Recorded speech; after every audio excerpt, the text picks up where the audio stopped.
Okay. Good morning to everyone at today's hearing of Panel A of the Prosecutor Vetting Commission. My name is Christopher Lehman, chairperson of the panel, and I declare the session to be open.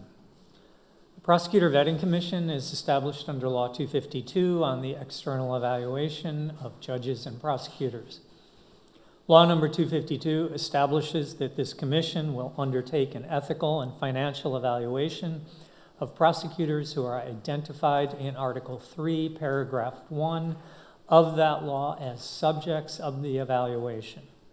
This three-member panel is constituted to conduct an evaluation pursuant to Article 15 of Law number 252. This hearing is being conducted pursuant to the provisions of Article 16 of that law, as well as the Commission's rules of procedure for evaluations under Law 252. The subject of today's hearing is Radu Palencu, a prosecutor in the Anti-Corruption Prosecutor's Office. Mr. Palencu, welcome to the hearing. I'm joined by my colleagues at the hearing today. To my right is Nadezhda Hritievsky, and to my left is Saskia de Vries. The panel is also assisted by members of our Secretariat. The hearing is open to the public and to members of the media. The hearing will be conducted with interpretation into both Romanian and English. To allow for accurate interpretation, I ask that everyone speak slowly and clearly. These proceedings are being recorded. The recordings of the public hearing will be available on the Commission's website within 3 days after the hearing. Mr. Palencu, during the hearing, one or more members of the panel will ask questions to you. Please answer those questions truthfully and completely. Your explanations are important to us in verifying your compliance with the criteria for financial and ethical integrity. In formulating our questions, we'll take into account your privacy and, where required and possible, the privacy of family members and close persons. So we will, to that end, leave out unnecessary details relating to ID numbers, bank account numbers, specific addresses of real estate, and the like. And for your own privacy, we would ask that you do the same. You'll be given an opportunity to make a closing statement to the panel at the conclusion of the hearing. Let me start by briefly reviewing the evaluation process for this subject. The Commission initiated the evaluation on the 12th of May, 2024, by notifying the subject by email and asking him to complete and return both an ethics questionnaire and a financial declaration form as required under Law 252. The subject returned the completed questionnaire and declaration forms on the 12th of June, 2024. As part of the evaluation of the subject's ethical and financial integrity, the Commission has also obtained information from many other sources, including the National Integrity Authority, the State Fiscal Service, the General Inspectorate of the Border Police, other public institutions, financial institutions, and open sources. The Commission assesses the information it obtains from those sources for relevance and reliability.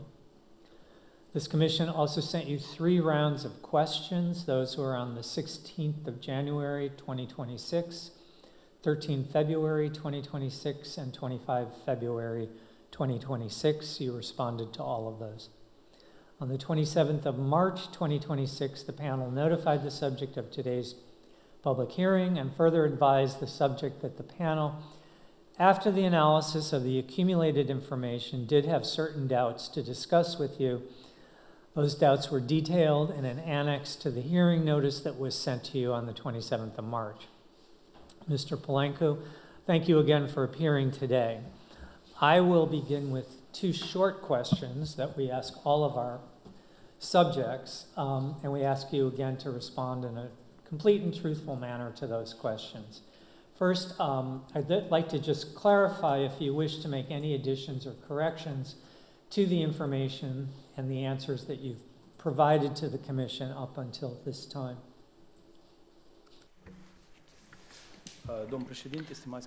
Chairperson, Commission members, I would like to greet all of you. Indeed, I have to make some adjustments to the information that I provided previously, starting with the hearing notice and until the fourth round. My clarifications relate specifically to round one, and to facilitate our discussion, I sent a briefing note to the Commission that consisted of two items. The first of them was adjustments and clarifications that I want to explain today before you, and the second one was related to the doubts found by the Commission. Let me stop you for 1 second. Do you want to have him do those clarifications in the context of questioning? Yes.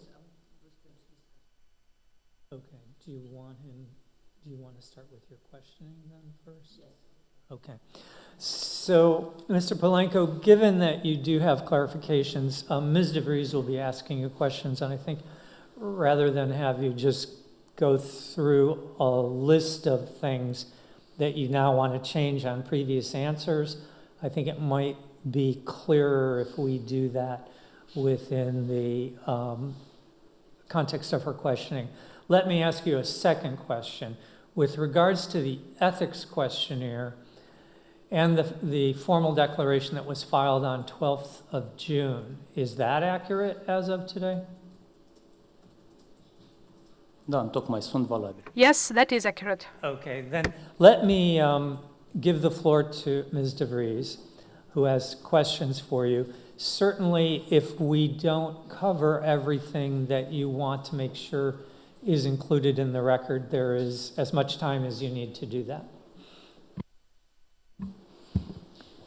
Thank you. Good morning, Mr. Palencu. In the annex to the notice of hearing, the panel has expressed doubts about the balance between your income and your expenses over 3 different years, 2014, 2019, and 2021. And these doubts all relate to the price of real estate which was purchased in those years by you and your family. I would like you to keep the annex to the notice of hearing close to you, so that you can compare it when it's necessary, when we go to the discussion. We have received your reaction on the notice of a hearing, and thank you for that. It's very detailed. Some of the stuff will come up in my questioning, and others I will leave to you. But please keep in mind that we look at all your remarks and look at all the information also that you have provided yesterday, and we will take that into account on the deliberations, especially because you have made many remarks on the CCP over those years and the applicability to your family. So I'll start with 2014. In the table under paragraph 20 in the annex to the hearing notice, the incoming and outgoing financial flow of your family is described over 2014. And according to this table, the incoming financial flow of your family is described and comes to 313,516 MDL. Is that the correct number according to you?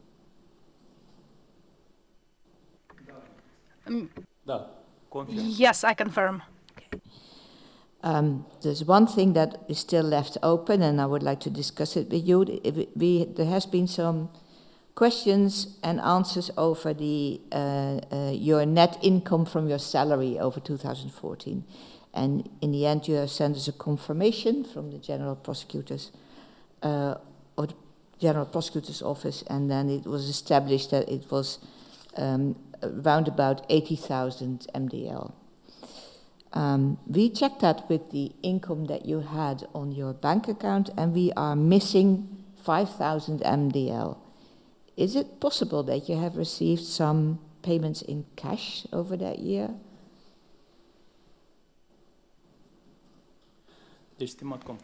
Esteemed panel, indeed, in the calculation for 2014 for the net salary on incoming flow, the Commission first found 69,000 something first as net salary from the Office of the Prosecutor General, but after that I reviewed the information and obtained from the General Prosecutor's Office an official confirmation about about the net salary of 79,000 lei, 479, and I asked the panel to increase the incoming flow by 10,282 lei. As a result, the panel adjusted the 4,559 lei, and the reasoning was based on banking documents, and the panel made reference to the incoming amounts on the bank account, but I provided in that note to you, and this is covered in item 1.3. I will defend in front of you the adjustment of that amount by 5,273 lei more, and the reasoning is the following. First of all, I believe that this confirmation issued by the General Prosecutor's Office is an official document. I provided it to you and I received it from the financial department, and also in that certificate or confirmation, if you want, you see my net income from the General Prosecutor's Office is 280,770 lei compared to the year 2019. So the reasons of not believing this document do not exist, in my opinion.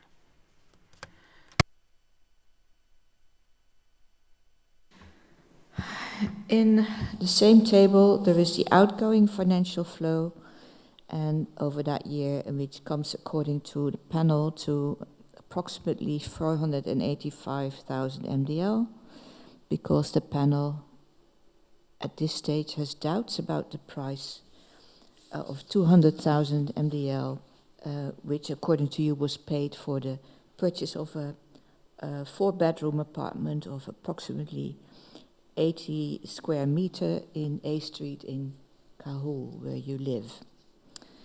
The panel has identified, based on open source information, the asking price of similar apartments, but with less bedrooms, which are significantly higher, ranging between 20,000 and 40,000 euros, which is considerably more than the approximately 10,900 euros that you have said you paid for the apartment. And this additional information we have sent you yesterday. My first question to you is, do you have any comments about the price of these apartments which can be compared to the apartment that you bought?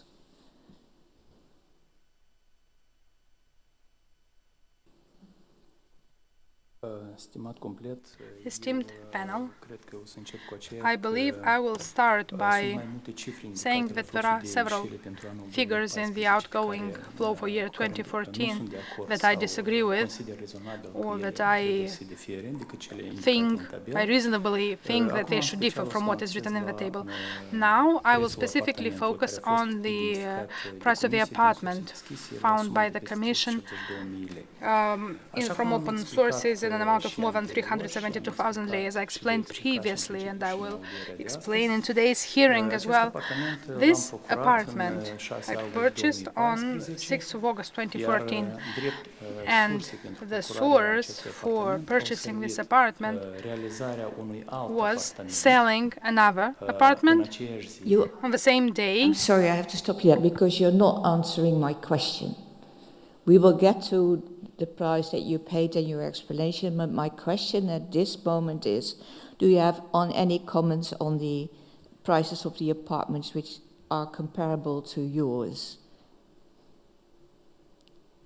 No, I have no comments about that.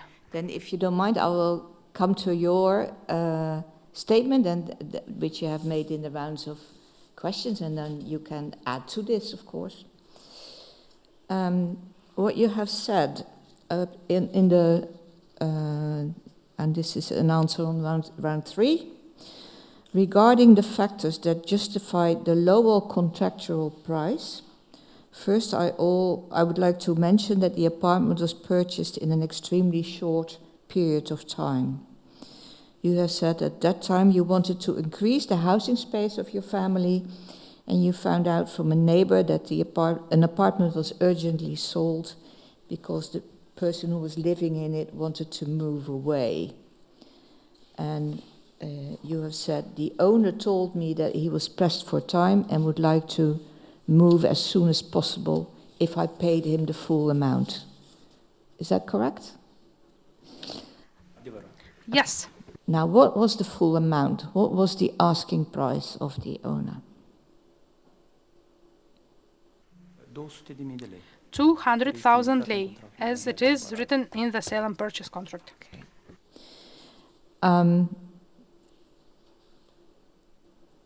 In what currency did you pay? Am achitat în lei. I paid in lei. Okay. You have said, also in addition to the earlier information, that you have seen the apartment, which was in a relatively satisfactory condition and required additional investments. We still considered if we could not find a better offer, and we accepted the purchase of it to use as a family residence. And you are still using it now, I think. And considering that at that time we had a child to be supported, we understood we could afford it. We found a buyer for our apartment urgently, and we carried out the sale purchase transactions on the same day. You have also said there were no significant structural or functional deficiencies at the apartment, except for some problems with the lighting of the entrance that could be removed and the lack of windows on the balcony. And you have said, the seller urgently sold the property, for which reason I saw fit to take advantage of the affordable price compared to my financial condition at that time.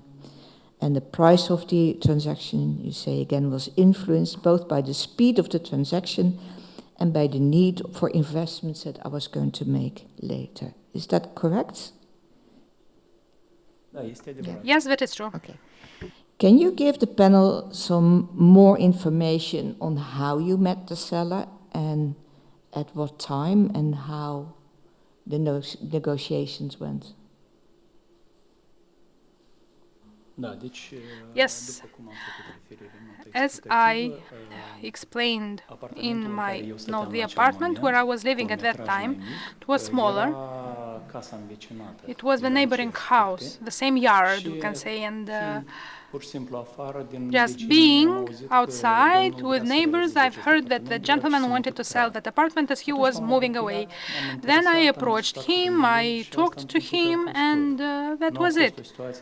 It wasn't a situation where I had to look for a person selling for an apartment. Because, you know, living in a yard, you would hear it from neighbor to neighbor. You could hear that, oh, you know, there's a neighbor who wants to move away.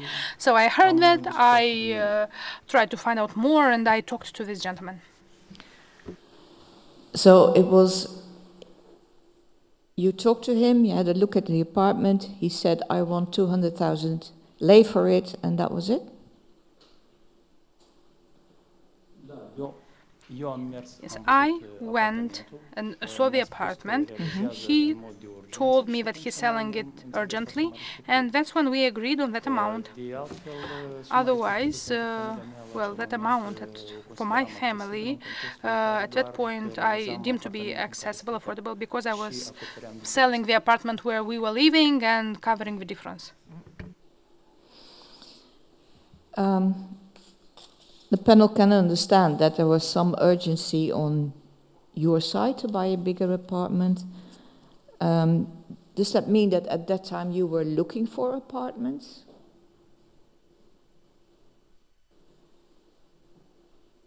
Your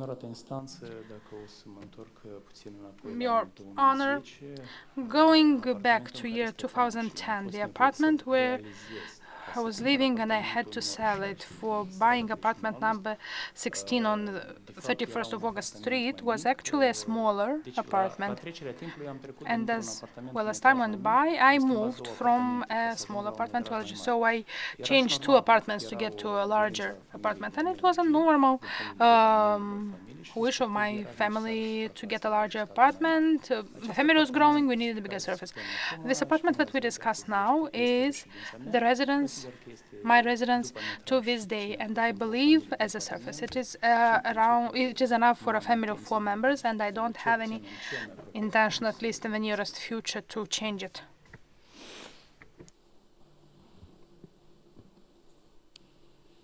What was, according to you, the urgent reason for the owner to sell at that time, considering that he had an intermediary, we understand, who looked after his interest?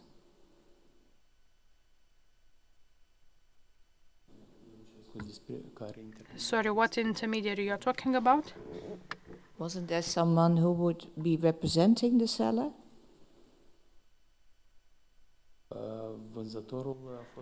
The seller was represented, from what I know,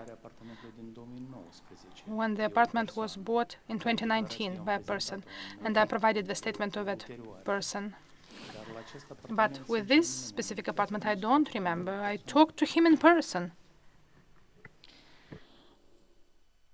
The reason I'm asking for the urgency on his side is because if you look at the prices for apartments which are similar to the one that you bought, the seller sold it for about 50% of the market price. Why would he do that?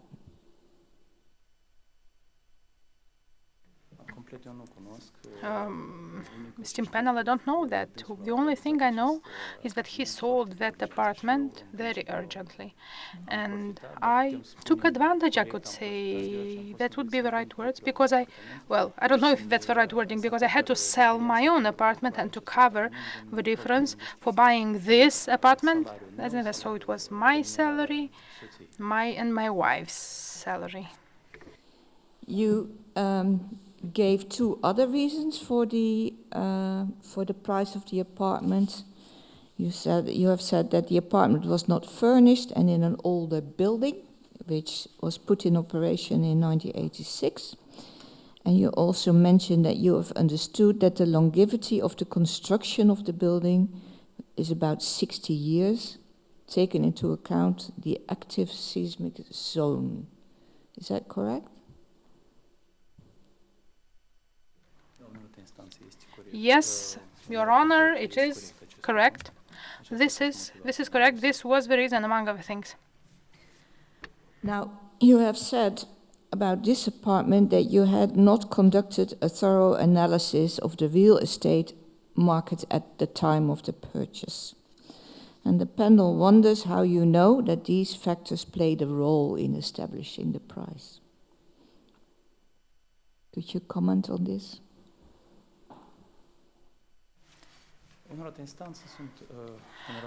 Your Honor, esteemed panel, these are some core factors that are being used when selling or purchasing apartments. These are factors that are considered by real estate agencies, and every person knows somehow that the condition of the apartment or its location is influencing its price.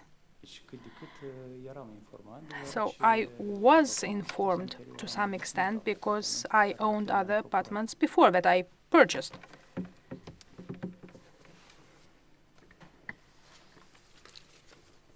Is there anything else on this matter that you would like to discuss or present to the panel?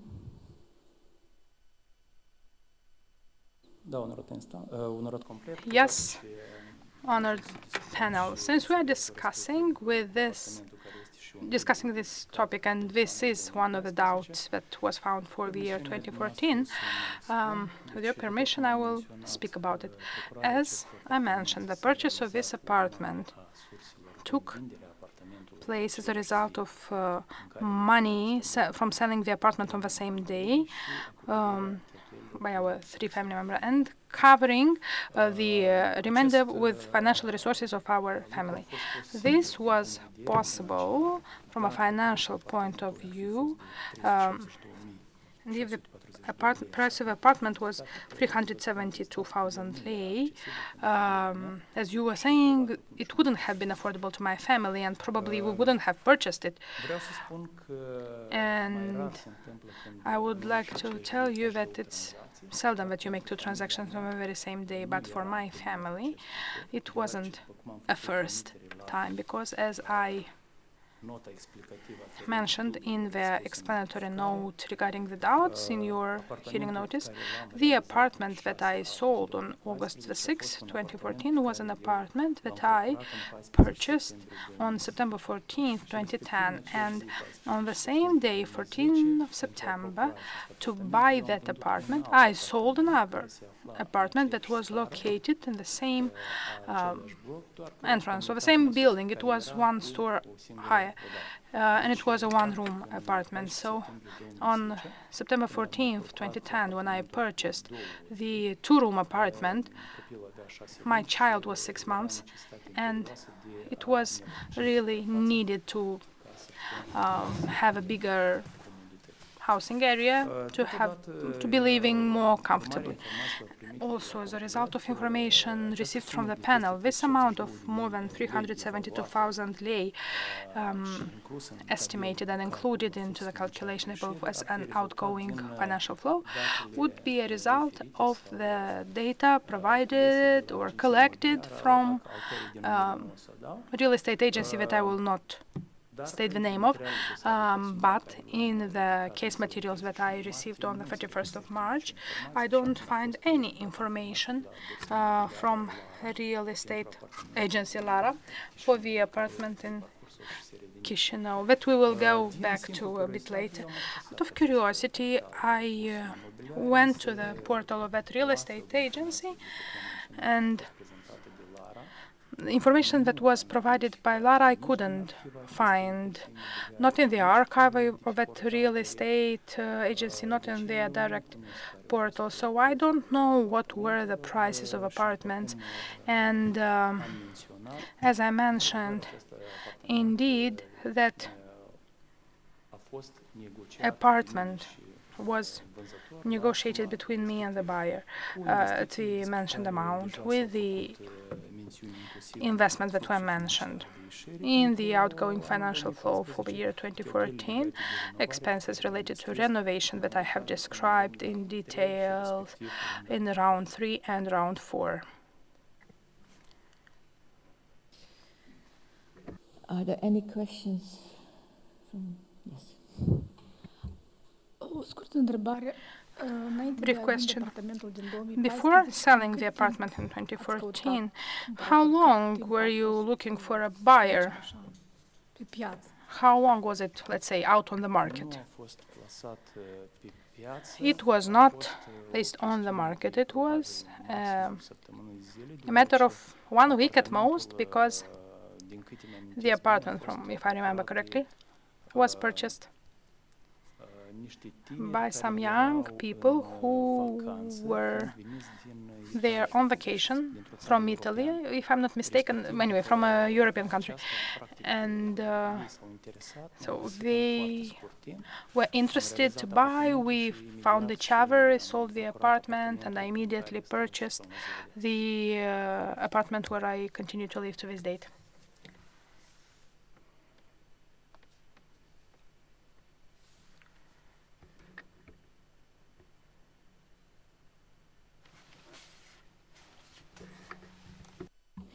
We move to 2019. In the annex of the hearing notice, you will find under paragraph 5 a table presenting the incoming and outgoing financial flow of your family in 2019, which again, a negative balance. In the table, the incoming financial flow is estimated around about 635,000 MDL. Is that the correct number according to you?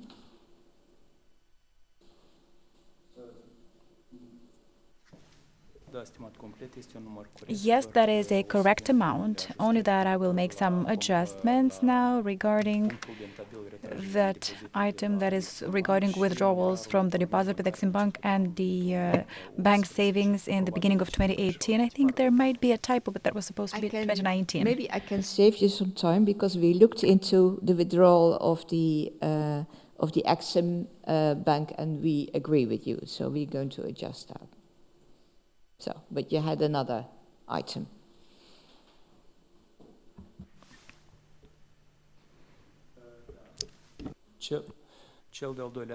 So the other matter had to do with the bank savings in the beginning of the year, 298,000 lei. I would like to explain next, if you allow me, that this amount is at least that, but in fact it is much bigger.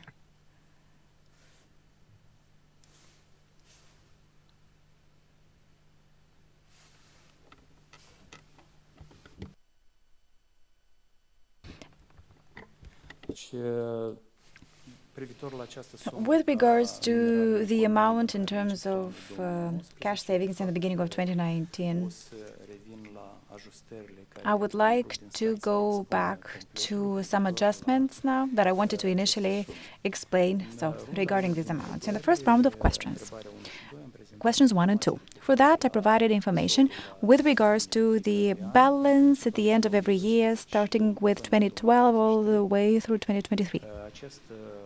So that, well, considering the questions that were asked, the balance was reported for 2011, 15, 16, 23 as separate periods. When I was given the first round of questions, as there were a lot of them, and I was also busy at work, so I needed to also file some requests in the neighboring country. And in the context of that, I've acquired information regarding my income, the income of my wife. And then, given the hearings of my peers, my colleagues, having talked to them about it, I found out that when it comes to outflows, we must include the CEP as well. That is the consumer expenditure.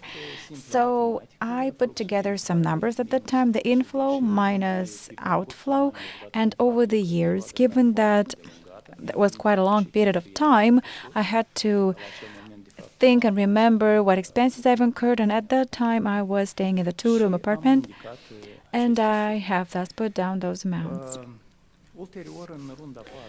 Next, in the fourth round, questions 1 and 2, the panel at that time has established a negative balance for 2014 to 2019, and there was a table that was meant to support that claim. And out of the experience of my colleagues who've previously been in hearings before you and have also addressed the matters of the CEP, they've challenged that. I've also inquired with the National Bureau of Statistics, and I've looked the information up on the website statistics.md to look what the CEP was made of. And following consultations and considering the information available in open source, I've established that the CEP, that these expenses were based on a methodology of the NBS, this consumer expenditure for the population, and that it was established it contained 12 components, and they are adjusted to the prices and the expenses that are typical of the market of Moldova. Having also watched the hearings of my colleagues and having also seen the reality as it is, as well as the expenses that were claimed that I and my colleagues have incurred because the evaluation reports kept claiming that there were negative balances, and I've arrived at the conclusion that the overall assessment for prosecutors and judges in Moldova who've gone through this vetting procedure, well, that was in fact quite serious a test for the NBS itself, for the National Bureau of Statistics, especially when it comes to the application of the 12 components of the CEP. And Moldova's realities show, in my subjective opinion, that 1/3 of that formula is vitiated in terms of its applicability, and certain components in general should have been either excluded or they are just not applicable to the subjects of the evaluation. So from the point of view of the period subject to evaluation for myself and my colleagues, 2012-2023, the constant increase on an annual basis of the CEP, and that was specifically due to the economic and social situation in the country. I mean, the rise in prices for foodstuffs, clothing, services, and in general, there's been an increase in the level of life. And thinking also of the actual expenses of myself as a subject of evaluation, and considering that at the end of every year and how those savings at the end of the year should be treated, and that they are savings in the beginning of the next period, that is the beginning of the next year. Considering that, I believe that it would be right,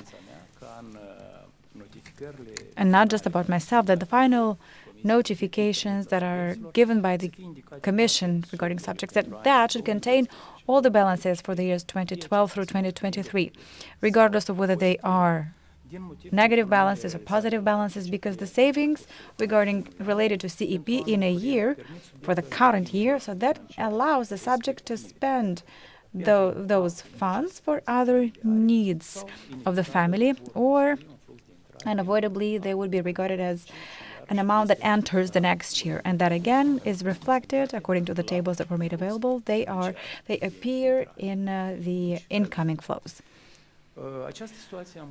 So I believe that it was important for me to address this situation. So in my answers to questions 1 and 2 in round 4, I've sent the panel answering that some pieces of information whereby I tried to argue to reduce fully or proportionately some amounts, and I provided also numbers. I tried to put that into numbers, all of those subtractions concerning CEP. And on this note, I would like to briefly add some information. So regarding foodstuff, I've asked for a reduction of about 20%. For alcoholic beverages and tobacco, I've asked for a full exclusion for the members of my family, all 4 members of my family. For those, depending on whether there were 3 or 4 members, and for alcohol, 100% again. That is obviously the case for the children, because we can all realize that until the age of 18, they are in the care of parents, and no parent would allow for the child to have alcohol or to smoke. As regards clothing and footwear, I've asked for a reduction of 30%. For healthcare, I've asked for a full 100% for the children. They are insured, and at least 50% for the adults, myself and my wife, that is, because both of us have health insurance. Given that we are employed, being employed, we have health insurance. I'm struggling with your theories here, because the CEP is based on all families on Moldova, and to give you these radical deductions, it would mean that the lifestyle of your family is dramatically different from that of your neighbors and everyone else in Moldova. This methodology it's a methodology. It's been developed by the NBS. Its use has been upheld by the Supreme Court of Moldova. So to just say my family eats 20% less than every other family in Moldova, do you have proof of that?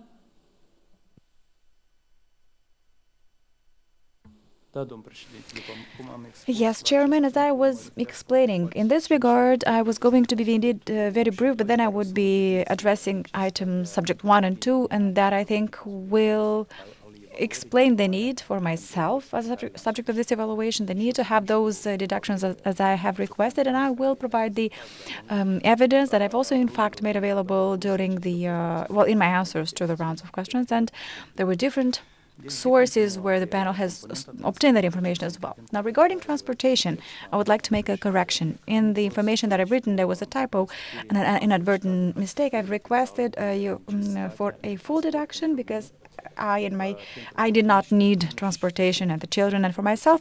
And the wife, I've asked for a 50% deduction and full deduction for my children. For telecommunication, I've asked for 100% deduction for all of the members of my family. And that the reason for that I will explain a little bit later.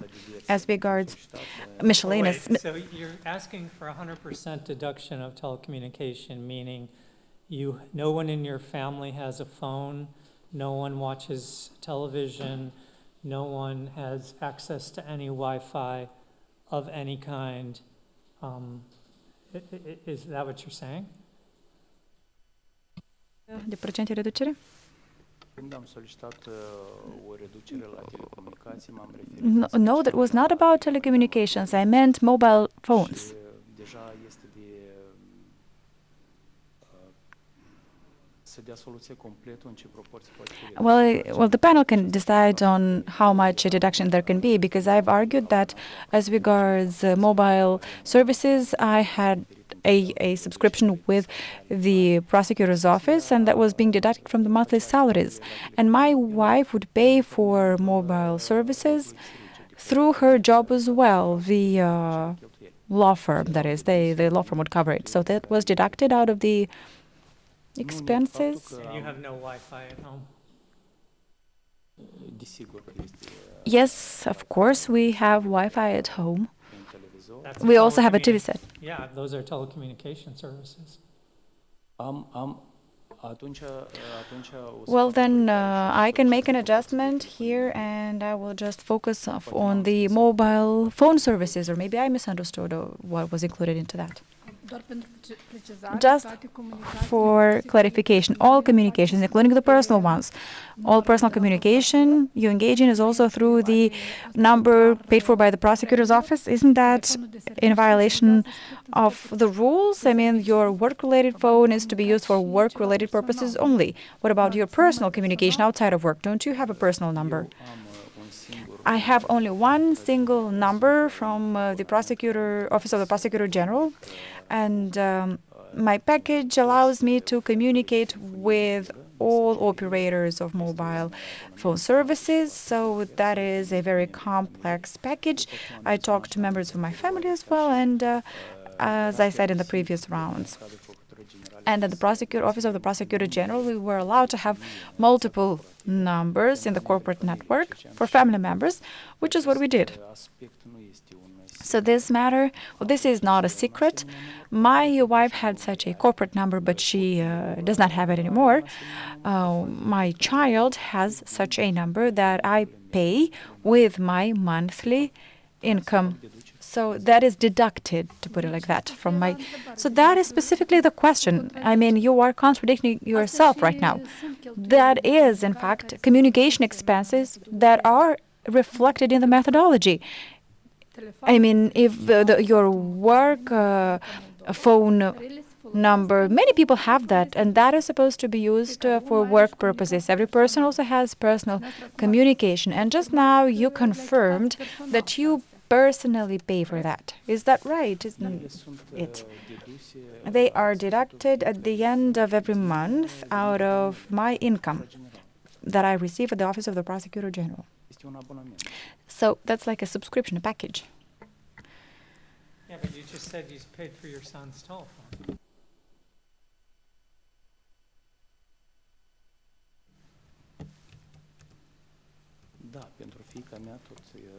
Yes, for my daughter, they withhold that amount out of my salary, to be more precise. I'm sorry, the prosecutor's office provides your daughter with a telephone? Da, exact. Yes, a telephone number. For a family member. You want to clarify? To avoid misunderstandings. The question in English, but I will be asking it again. So, the Office of the Prosecutor General is providing you a phone for your children? A phone number the phone number, as in not the device itself, but a number in the network, like a subscription, but a number, a mobile phone plan, so to speak. But the expenses for that are covered from your salary, correct? So that means you do have communications-related expenses. Yes, but the deductions are carried out before the final amount is paid to me as my income. But I go back to, I mean, the NBS has taken these issues into account across the Moldovan collective population. And it reflects these kinds of accommodations. So what you are asking for is basically for us to acknowledge that your lifestyle is different from everybody else's lifestyle in the country across the board. And you've acknowledged that there are some telecommunications expenses here. It's not 100%. We can't remove it.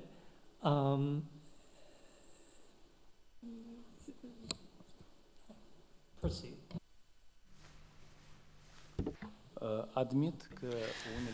I allow that certain components of the CEP cannot be 100% discounted. I mean, it would be bizarre for that to be the case. But just as I said, for the tobacco component, for instance, and alcoholic beverages, for children, for instance, isn't there supposed to be a 100% deduction for the children who, well, they are not even of age, not even 18.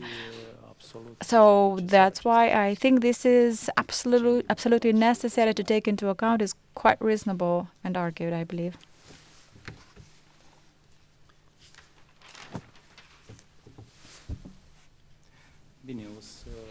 Well, then, if I may, I'd like to continue and to speak of the last component, the miscellaneous one, what I've asked for a 50% deduction, and well, that is, I can explain you that it's for expenses that I haven't incurred because they're not relevant for my family, and I can dive into some detail to argue this position regarding the miscellaneous component. So, with regards to this, as mentioned in subject 1 and 2 of the explanatory note that covers 2014-2019, this component contains some provisions that I believe to be rather general, and in general that is quite complicated to quantify with certainty, and the name itself delivers this idea as well, miscellaneous. So there are expenses I haven't incurred, such as insurance, administrative fees, legal services, accounting services, but given the work that I engage in and the work of my wife, these are not relevant. As in some personal care expenses, I've already commented about that in a different CEP component. They partially were in a different component, such as health expenses, health-related expenses.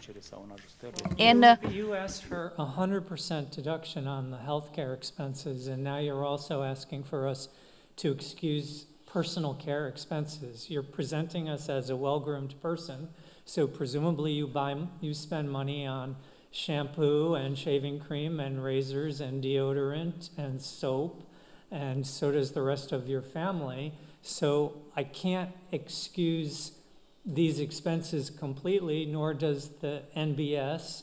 That is why they come up with these estimates that apply across the board to every family in Moldova. And you haven't come in with a detailed breakout of your annual expenses with every receipt for any year to show that you should be exempted from a standard that's applied to everyone in this evaluation process, and frankly based on an examination by the NBS of the lifestyle of all Moldovans and coming to an estimation. And that your argument that your family is unique in its thrift from all other families in Moldova hasn't been supported. You're not supporting this with any information. And ultimately, this is your burden. I mean, I will tell you, I have a serious doubt that your lifestyle is so thrifty that you should be exempted from the MBS standards that we're applying to all other prosecutors.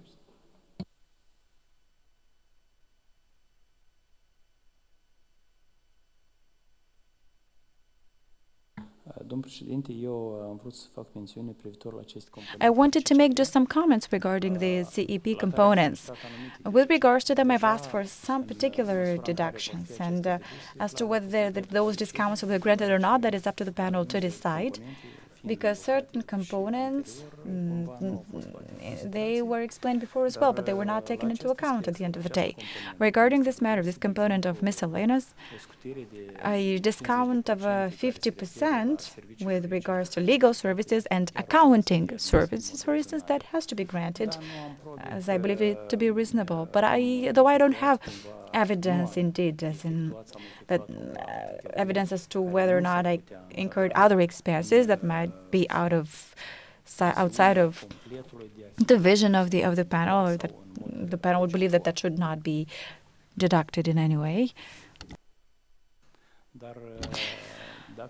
Still thinking of certain matters that I've already claimed and tried to explain, telecommunication, for instance, I think that about 10, 20, 50% or 100% can be deduced for some expenses that I have indeed not incurred over the years.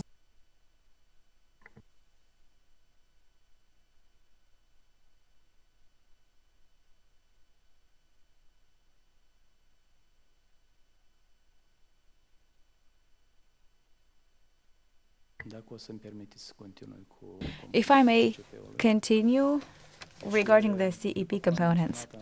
As I've mentioned in my answers to the fourth round questions 1 and 2, I've explained the reasons and why some CEP issues should be discounted or something should be taken out. But the panel met me halfway, and it took out the amounts of 1,915 and 3,500 for furniture and maintenance of the house for the years where there was a negative balance.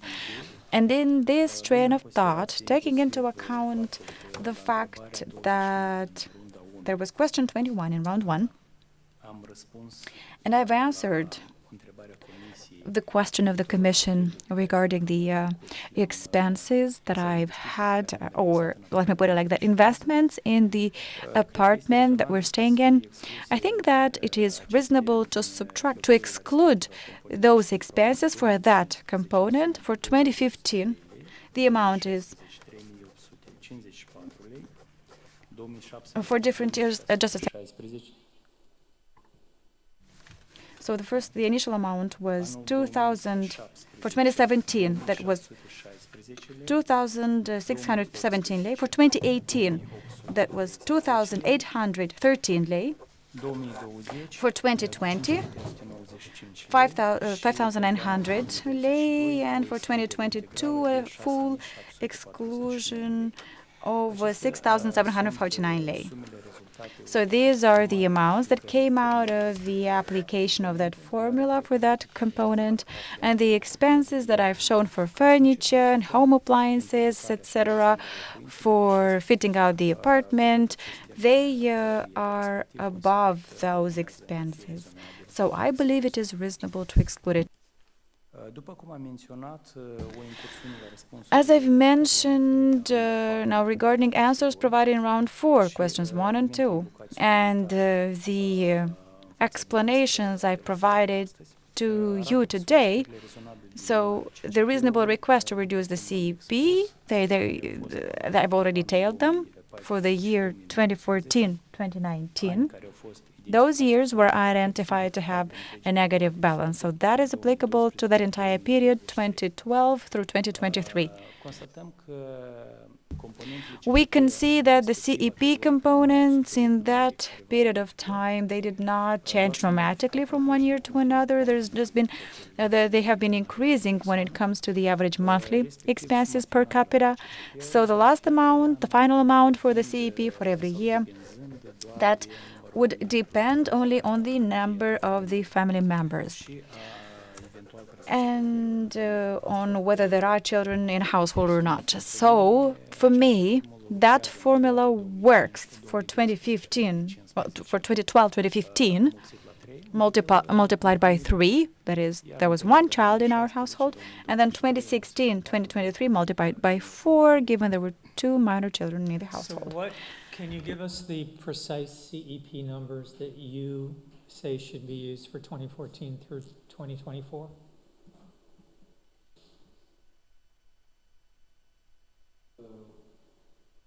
For your family?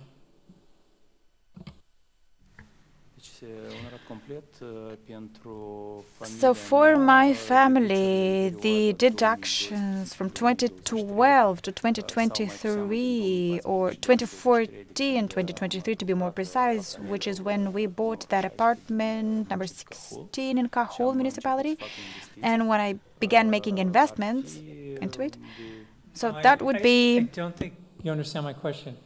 You're asking for a reduced CEP, and I'm just curious, I mean, can you provide us with the alternative CEP number that you want used from 2014 through 2023, or a larger period if you want to use for a larger period?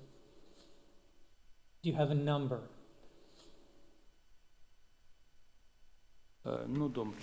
No, Chairman, I don't have a precise value of the CEP, the one that I think should be applicable to me, but it can be deduced out of the formulae that are appropriately applicable to every year, and I've just asked for some reductions for certain components that make up the CEP. Okay, so then just to confirm, you don't offer an alternative number for each year of what you think should be used in lieu of the CEP?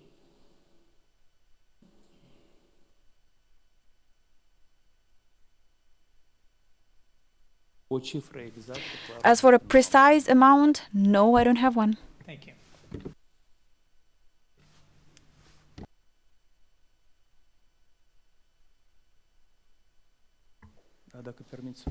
If I may continue with regards to a CEP component, with regards to which I've asked for a reduction, a discount of about 20%, that is the one related to foodstuffs.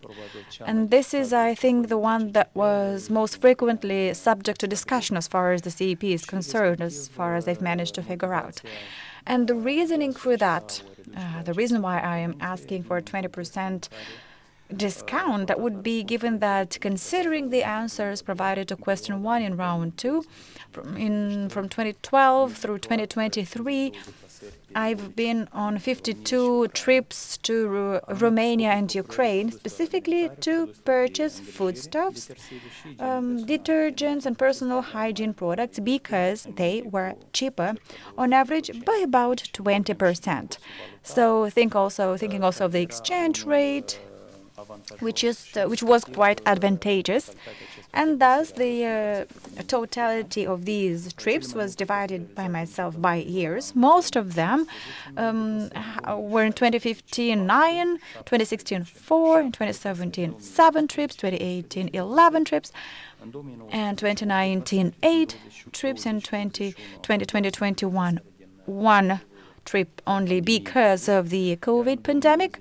In 2022, 2023, 4 trips every year, each of these last 2 years that I mentioned. As you were able to tell from the answers provided in the rounds of questions, the expenses, or the money that we put aside for those trips, they were rather fixed, because those trips, they would usually take place immediately after we would receive the salary from the workplace, and therefore we were able to purchase the products that I have just mentioned for a smaller price. Of course, over the years from 2015 onwards, the amounts we were spending were increasing and proportionate to the income of my family. Therefore, this component, I believe, should be subject to a 20% reduction or discount.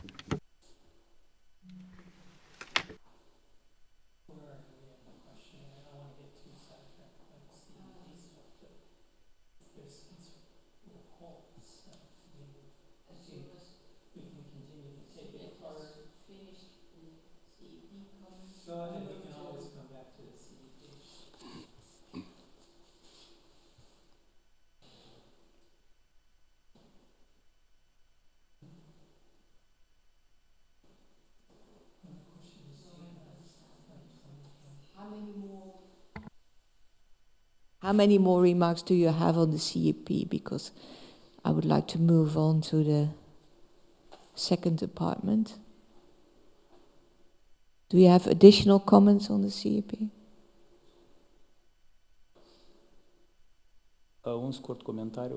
One brief comment to conclude. Sure. The applicability of CEP with subtractions that I found that I believe to be reasonable to be subtracted could be, as I mentioned, and I will probably repeat that, it could have been used for making other expenses in the current year, or they could have increased the incoming flow into the next year. That is all. Thank you. So we go back to 2019. We discussed the incoming financial flow, and now we're talking about the outgoing financial flow, for which is relevant the purchase of an apartment of approximately 60 square meter in F Street in Kahul.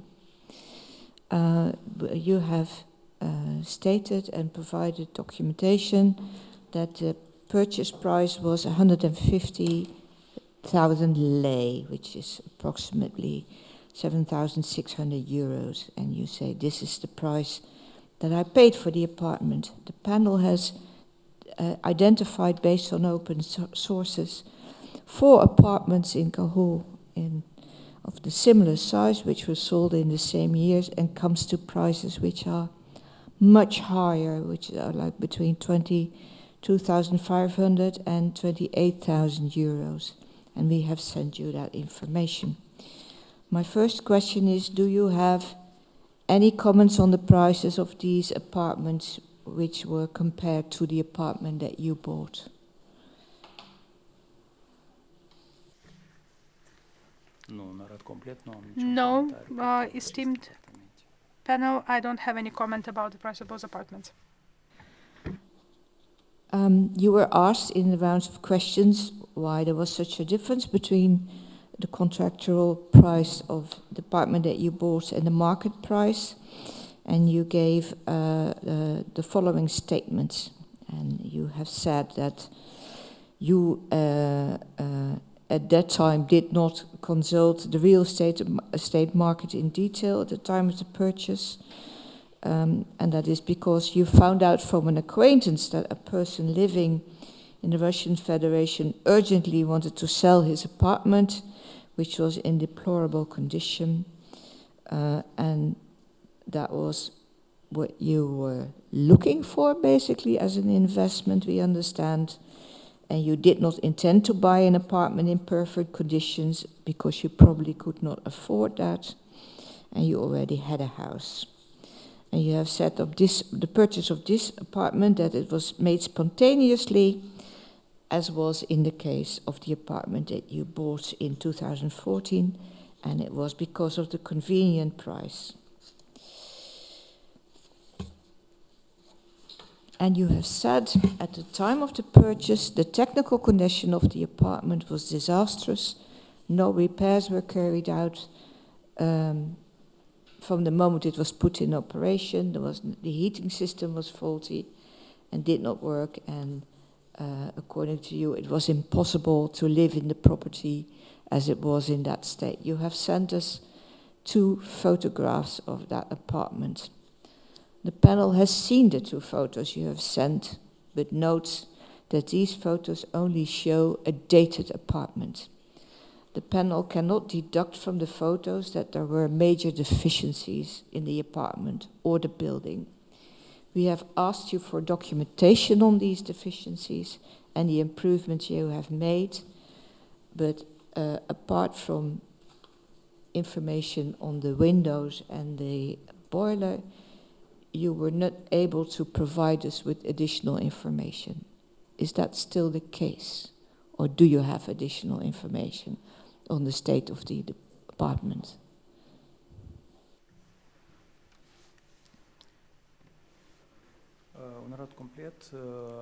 Esteemed panel, actually in the question rounds, when I provided the answers, I provided 4 photos. I don't know for what reasons you made references to 2 pictures. I provided 4 pictures, and it was showing indeed the disastrous condition of that apartment. I didn't have any other photos to provide. Those 4 photos, from what I remember, actually I did not have them. I somehow got them from my brother, who helped me with the first apartment as well, because he is good at construction works, and I sent him those photos for him to see what I purchased. And now I got them from him because I did not have those photos. It was very much possible for them not even to exist in the documentation that I provided. It was pure accident that he kept those photos over time. So I took them from him and provided to you. In those pictures, you indeed can see the disastrous condition of the apartment. It was impossible to live there. But as I explained in the 3rd question round, the apartment was not purchased to be used as the main residence. I did not have the intention to move into that apartment or to invest in it, because my financial capacity at that time did not allow me big investment and huge renovation works, especially since at that time I had to make other important investments. So I focused on what was more important in terms of investment. So the apartment was just locked up and kept as when purchased, except for the fact that I really had to replace the windows of that apartment, because in one of the pictures that I provided, you could see that rainwater was getting in through the windows, so it was a major problem. Yes, you mentioned the windows, and from what I understand, you also bought a boiler. Exactly. Was that boiler installed, or was it just in the apartment? Was it connected? No, it wasn't connected. I just bought it new, and it was left like that. And it was given as it was when I sold the apartment at a later stage. Now, how does this work as an investment? What were your plans with the apartment?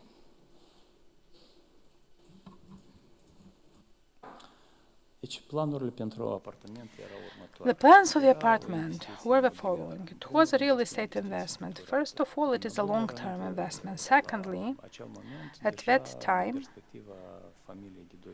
having 2 children, you start to think about the future. But it didn't happen because, as I mentioned, 1 year and 6 months after purchasing that apartment, in the condition that it was, and to add the investments, I had to sell it. And then, based on the information that the panel has, I purchased the apartment in Chisinau municipality. And the reasoning in this regard I provided in the question rounds. And if you need more clarification, I'm ready to do so. I'm just trying to find out how this works as an investment. Was your plan to do the apartment up and then rent it out? Was it your plan to renovate the apartment and then sell it? No purpose initially when I purchased. The purpose was to repair it over time, because, as I said, I didn't have it as an investment. I did not want to rent it out. If you are speaking in terms of capital gains, because if serious investment were made into that apartment and it would have been improved to a very good living condition, I I would be afraid to rent it out. It would be troublesome for me because we know how sometimes tenants are. When you bought the apartment, did you make some calculations on how it would work out as an investment? What sort of profit were you expecting?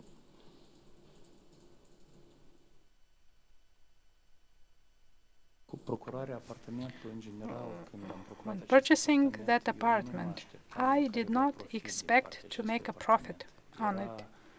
It was only necessary to repair it,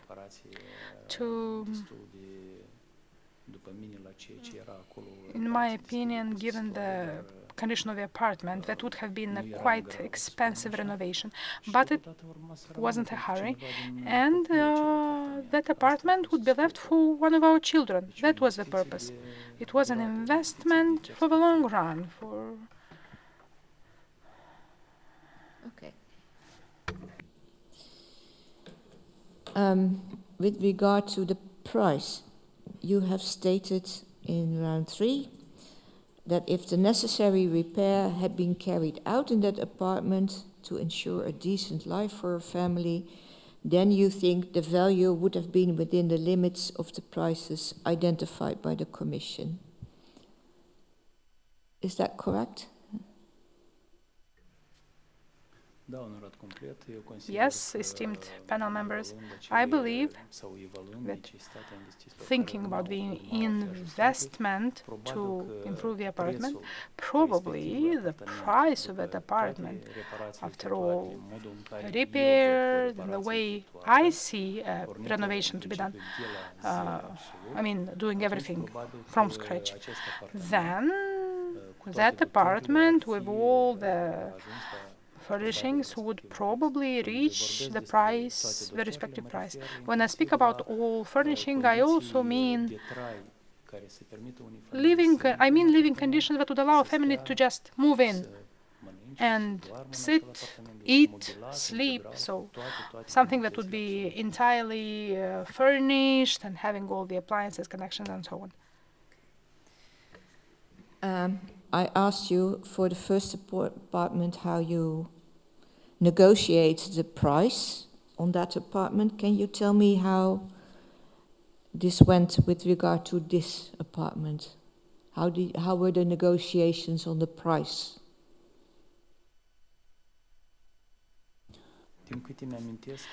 As far as I remember,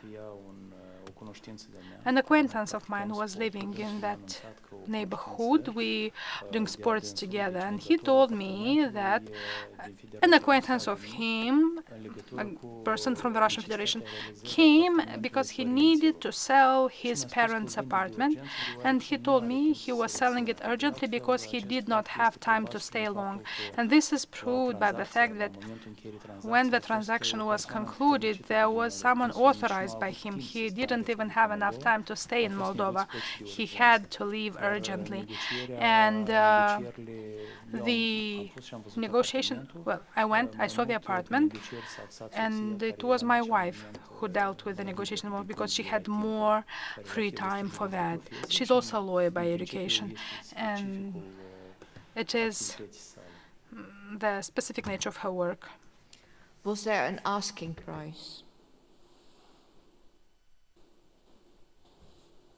Well,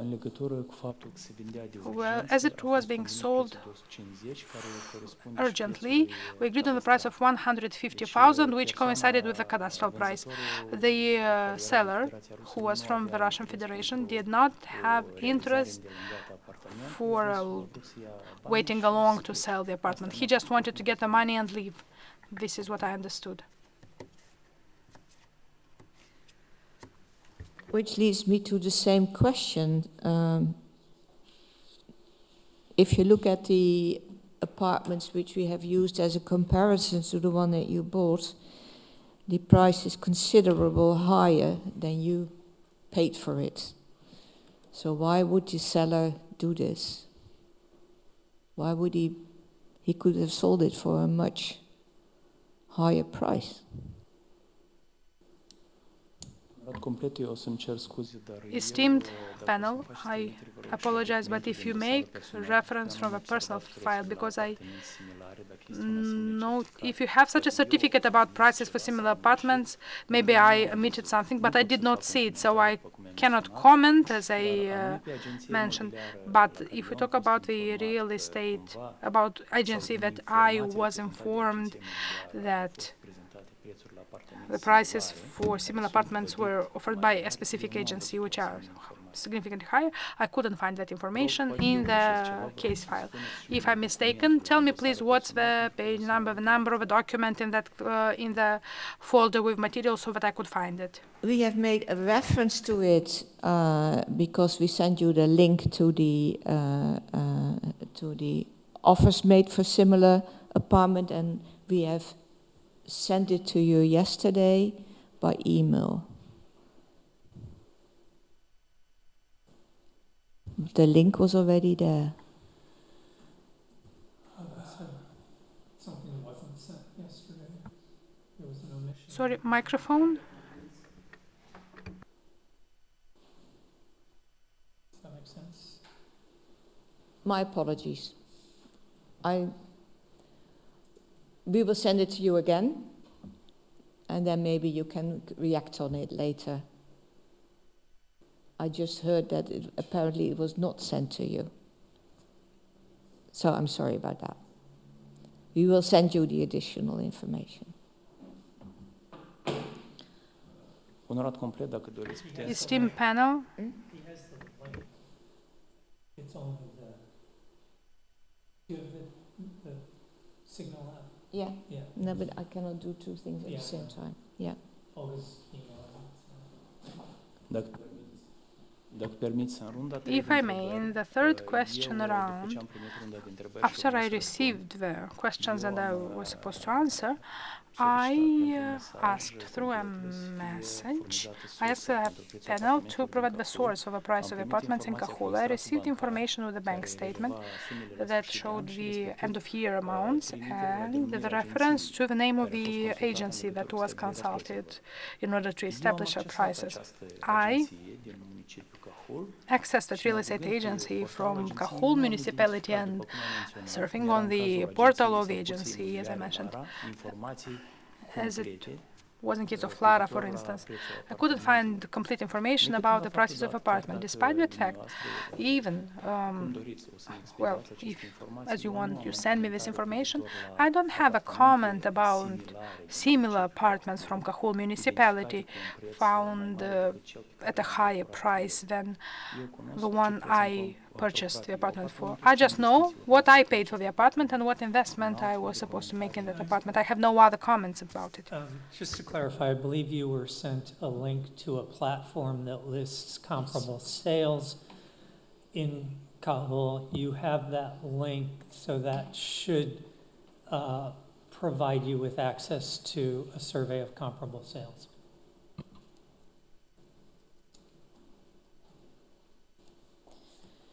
It is indeed the same information, but we printed out some of it. But I will make sure that it will be sent to you, and if you have any comments on it, you can send that to the commission.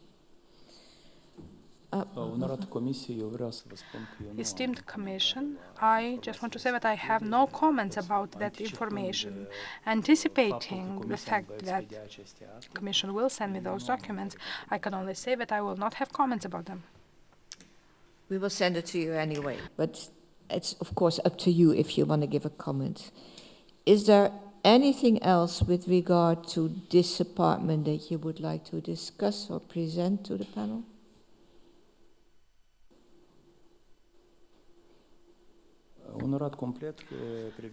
Esteemed panel, regarding this apartment, I would like to mention that, as I reported in round 1, 2, and 3, in the period 2016 to 2019, I had a bank account where I was adding, that I was supplementing periodically with euros. As I mentioned, about the apartment. This bank account was closed on July 11. That is 7 days before making the transaction that we are discussing now, the purchase of the apartment in the street. By the way, there is a typo in the table. The name of the street is wrong. It was Frunze Street.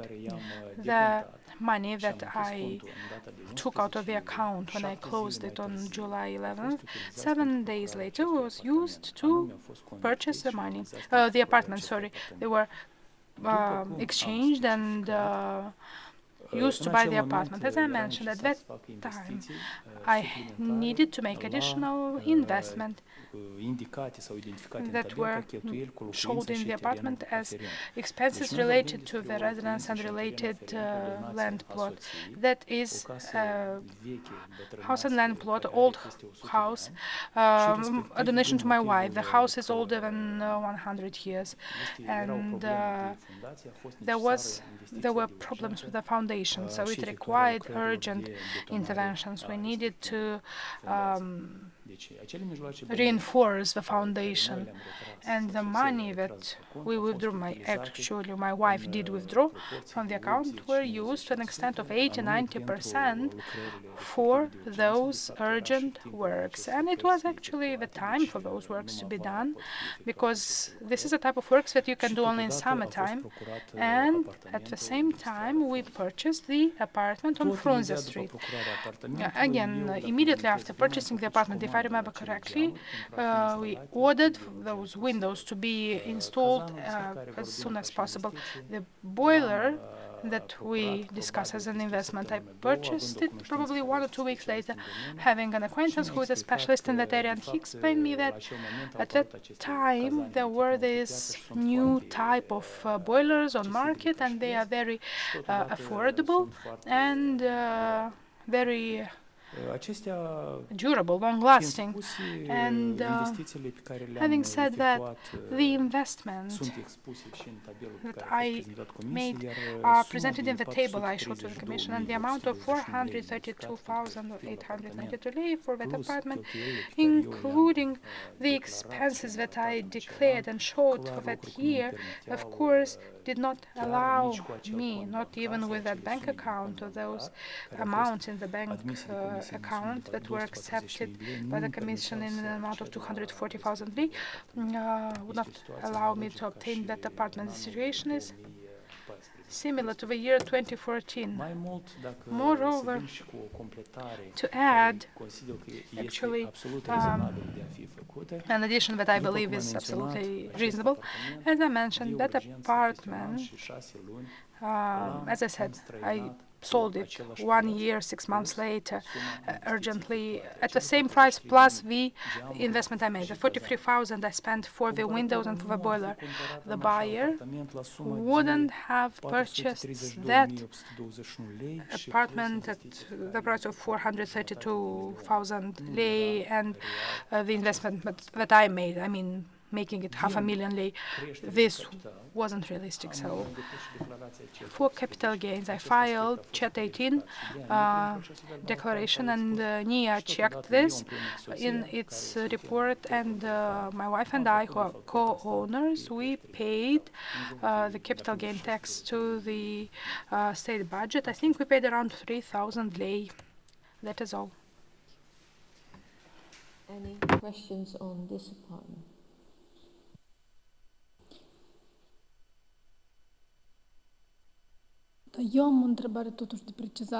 I have a question. I want to clarify if I understood correctly.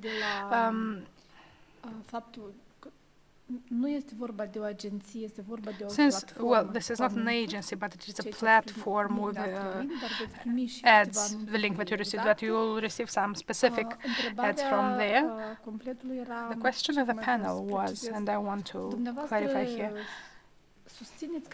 do you declare that you purchased the apartment at the price of 7.5 thousand, while the average market price, according to the publicly available data, was around 22,000? So the explanation, I mean, the difference is huge. Of course, in every procurement there is some negotiation range, but this is a lot in this case, so that's the question. How to explain it? Is it because of the disastrous state of the apartment, or was there something else that you maybe did not explain well enough? Thank you. There are two aspects. The disastrous condition of the apartment. In my opinion, one couldn't live in that apartment. Looking at the pictures that I sent to you, I don't know if the panel drew some conclusions in that regard. And the urgent need to sell that apartment. The urgent need, the urgency was so high that the person who was from the Russian Federation could not stay to be able to sell the apartment in person.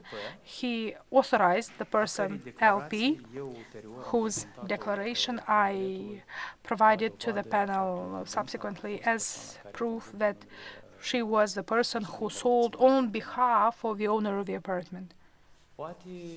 Maybe that amount, 22,000 euros, is about another apartment that is better equipped, where one could live with better conditions. But in this one, as I explained during the question round, the condition of the apartment was, as I said, now I want to understand the person, the owner of that apartment, let's say, could not ask for 22,000, which I apologize, that's a minimum price, not an average price. But let's even call it an average price.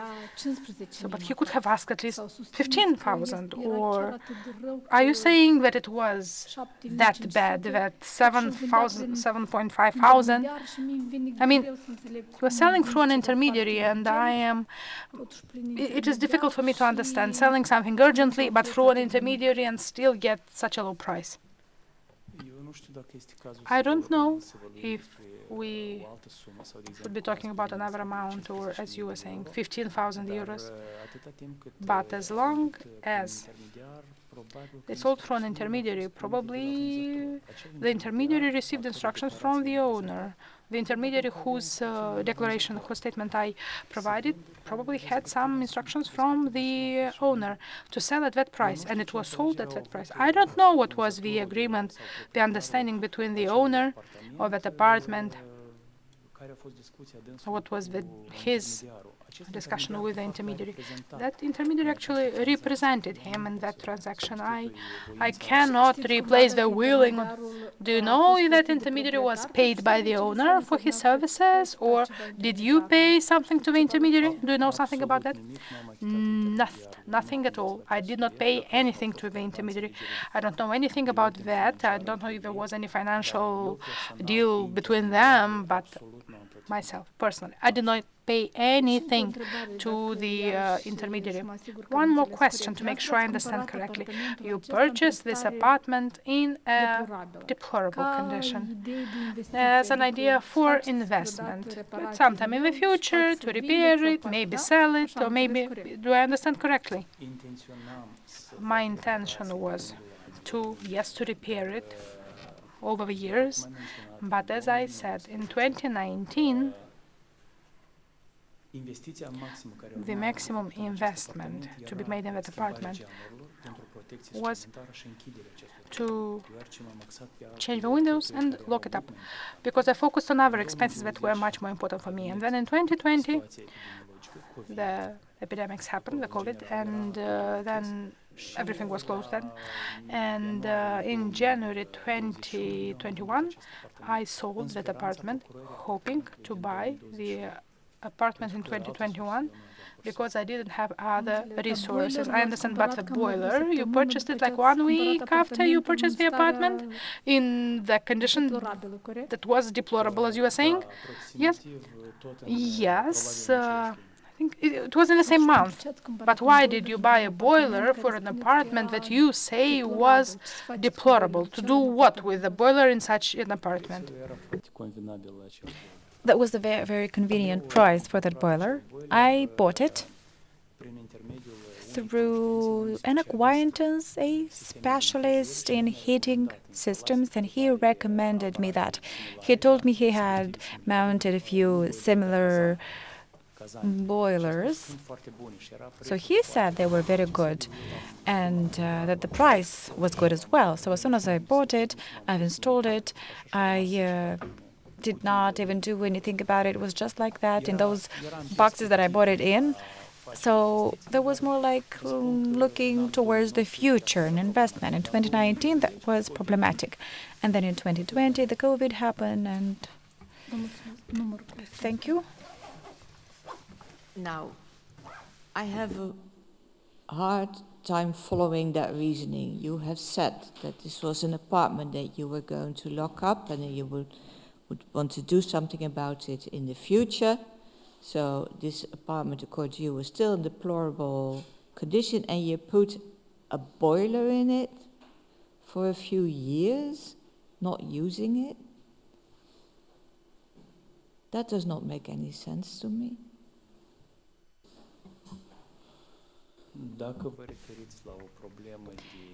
If you're thinking of a matter regarding the warranty for that boiler, that's not a problem, because the warranty begins once it is installed and put into operation. That's when the period is counted. But I did not see a problem there. I completely trusted the person who recommended me to buy that boiler.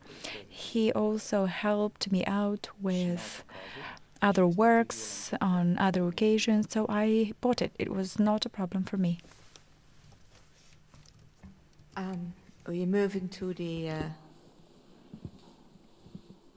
apartment that you bought in 2001. You have, at that year, you purchased an apartment of approximately 50 square meter in Chisinau, and you bought it from your sister-in-law. According to the contract and also according to you, the purchase price was 500,000 lei, and you have confirmed this price in the rounds of questions.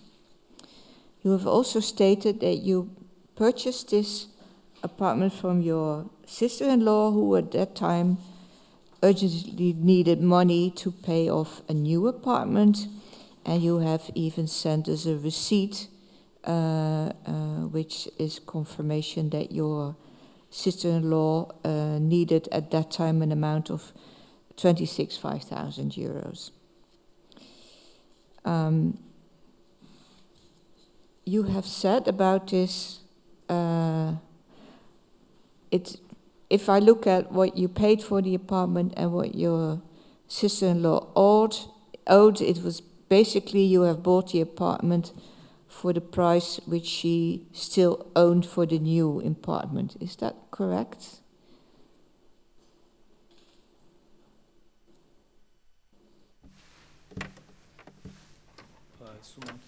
The amount that I paid to my sister-in-law, 500,000 lei, that was the equivalent of, that was a bit under the amount that she, if I'm not mistaken, I think if I'm not mistaken, that was a little bit under the amount that she paid on the 15th of March 2021. And there is proof of that I've made available indeed as part of the rounds of questions, round 3 of questions. So on average, well, I think that was about 1,000 euros.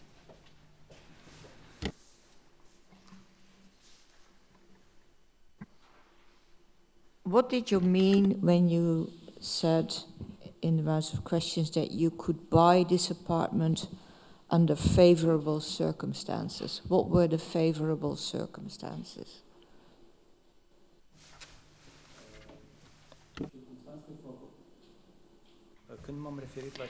When I said favorable circumstances, what I had in mind was the fact that at the time I indeed thought of it as an investment into an apartment in Chisinau municipality for the following reasons. My daughter was willing to study medicine, and thus the university in Chisinau is 10 minutes away from that apartment. Concurrently, I wanted to also help out my sister-in-law because she, as far as I understood, and out of the materials that I've made available, speaking of that receipt of March 15 and the handover report of the same date, I can draw the conclusion that that amount that was paid, including using the money that I gave her for the apartment, that represented the last installment for that apartment that she moved in, an apartment in a new residential complex.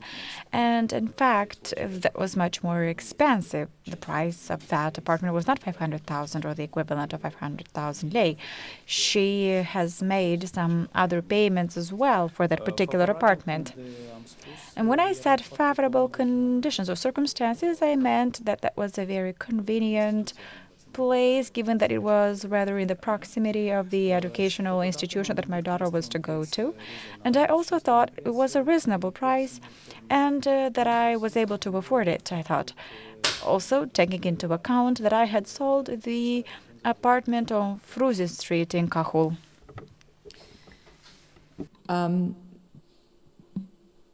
The Commission has looked at the data provided by the real estate company Lara about an average market value for such an apartment, and that was 595,000 lei. So that is 95 lei more than you have paid for the apartment. So my question is, didn't you mean by favorable circumstances that you could get this price at a better, get this apartment at a better price because you bought it from your sister-in-law?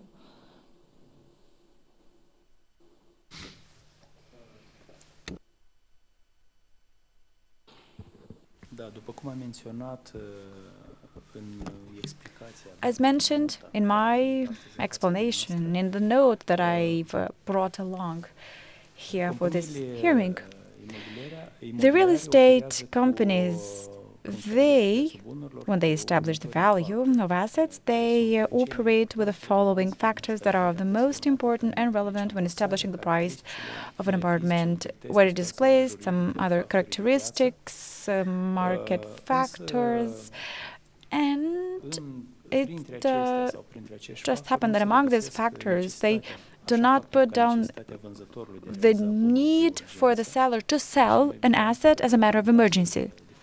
In this particular case, there was an emergency. She was to pay the last installment towards that agent that was in charge of the developer that was building that particular residential complex. And another important thing is that we were relatives. That is, she was my sister-in-law, and we had a very good relationship. So we were related. She needed to have the money that I gave her because she owed that money elsewhere.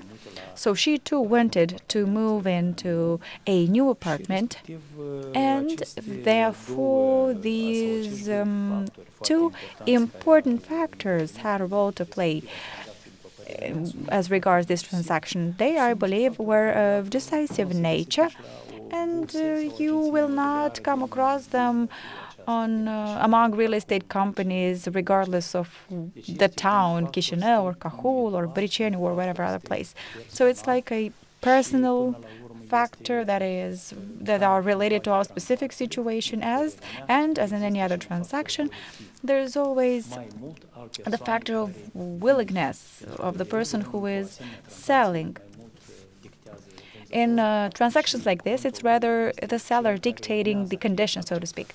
And this volitional factor or will-related factor must be certainly taken on board.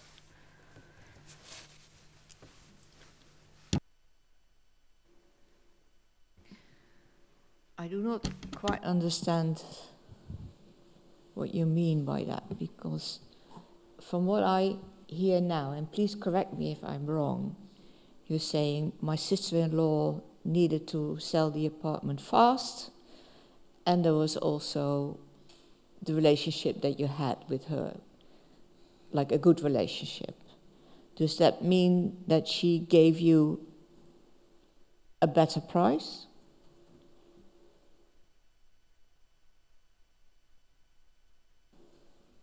Eu nu știu dacă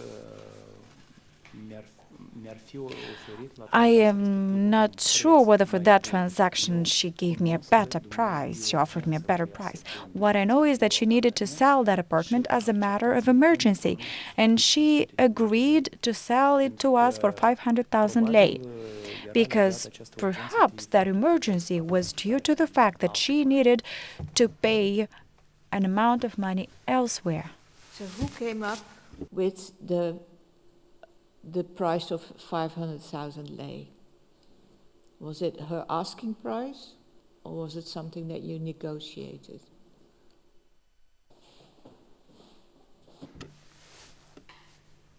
După cum v-am spus și anterior, As I've stated earlier, a discutat cu the discussion was mostly between her and my wife. The two of them talked about it. But as far as I understood from my wife, my sister-in-law established that price. I have no further questions. I'm looking at the... I'm curious on that apartment. You mentioned your daughter was going to move into it.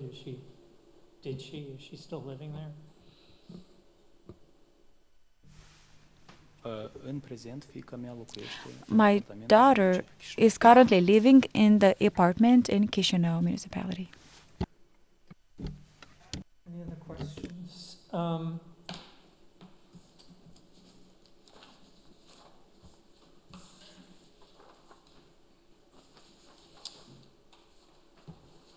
Mr. Palencu, I think at this point, the panel doesn't have any more questions for you, but I give you the floor to make any additional remarks or share anything additional that you'd like to.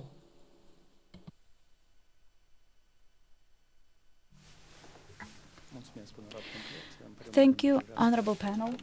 First of all, I would like to provide some additional information regarding the last questions that were asked. I am sure of the fact that the panel has information regarding the apartment in Chișinău, and I would like to add the following, that additionally, following that payment for that transaction, I would like to mention that my sister-in-law did not have financial losses. If we think of when that was purchased back in 2013 and then its sale in 2021, if this is taken into account, she herself can confirm that via a written statement, or she can provide that answer if she were called, for instance. The panel has her contacts. I made her phone number available in our previous correspondence. As closing remarks, I would like to thank the panel for the time dedicated to this, or maybe time lost for the subject of the evaluation, Radu Palencu, in this particular case. I really hope there will be a fairness in my assessment, and I would like to also thank very much the members of my family who were there for me, supporting me for this 1.5 years, or as long as this procedure took place. I'd like to thank my extended family, the relatives. They were very open when this procedure was initiated about myself. They were there to provide everything that I was asking for, that information that I had mandatorily to provide. And as for my colleagues who will appear in hearings as well, I'd like to wish them the best of luck. Thank you. Thank you, Mr. Palencu, for your participation throughout the evaluation process and at the hearing today. The panel will now deliberate on the matter, and the hearing's closed.